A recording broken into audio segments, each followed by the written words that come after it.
రేవంత్ సర్కారు 2 లక్షల రుణమాఫీ హామీ నెరవేర్చినందుకు పెద్దపల్లి జిల్లా ఎలిగేడులో రైతులు సంబరాలు జరుపుకున్నారు. ఎడ్లబండ్ల ర్యాలీలో ఎమ్మెల్యే విజయరమణరావు, కాంగ్రెస్ నేతలు పాల్గొన్నారు. బీఆర్ఎస్ హయాంలో పెద్దపల్లి జిల్లాకు తీవ్ర అన్యాయం జరిగిందన్నారు విజయరమణరావు. వచ్చే వానాకాలం నుంచి సన్న రకంతో పాటు దొడ్డు వడ్లకు 500 బోనస్ ఇచ్చేందుకు కాంగ్రెస్ ప్రభుత్వం ప్రణాళిక సిద్ధం చేసినట్లు చెప్పారు. గత ప్రభుత్వం రైతుల కన్నీళ్ళలా కొట్టుకుపోయింది. ఆనాటి ప్రభుత్వం అది దొంగ ప్రభుత్వం.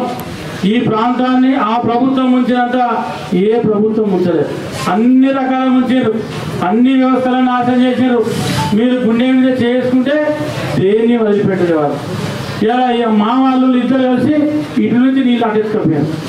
మళ్ళీ మొన్న మన అలీబాబా 40 దొంగలు పడ్డట్టు కట్టింది వాళ్ళే, కూలింది వాళ్ళే. దాన్ని చూస్తాను మీరు మన కాళేశ్వరం డ్రోన్లు పెట్టి నీళ్లు ఇస్తారు, నీళ్లు ఉన్నాయని చెప్పి సిగ్గుండాలి మీకు.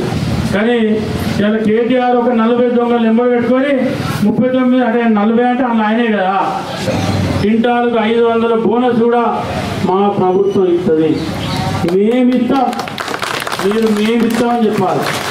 ఏ గ్రామంలో ఆ గ్రామంలో మన కార్యకర్తలు నాయకులు బల్ల గుద్ది అది కచ్చి కాడ కానీ, చౌరస్తలు కానీ, గ్రామ పంచాయతీ కాడ కానీ, పంచాయతీ కాడ కానీ గల్లా ఎగిరేసుకొని చెప్పాల్సిన బాధ్యత లేదు.